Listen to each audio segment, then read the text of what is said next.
Saan ang estilo ng paghingi ng pagkain ng isang aso sa Los Baños, Laguna? May pagka-demanding daw kasi. Eh baka naman kasi gutom lang talaga. Gusto niyo akong pakainin. Gusto niyo akong pakainin. Ayun, no? Baka nga naman kasi gusto niyo siyang pakainin.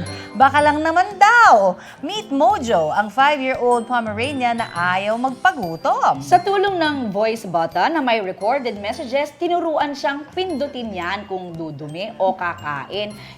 Ang mukhang favorite niya, yung for the food. Siyempre. Bukod dyan, marunong din mag-play ng tricks si Mojo para sa snacks. Kaya ang video ni Mojo may mahigit 5.8 million views na online. Talaga namang Trending! Super cute ni Mojo. Ang galing nun, ha? Oo, talagang mawiwili yatang pakainin pag ganyan.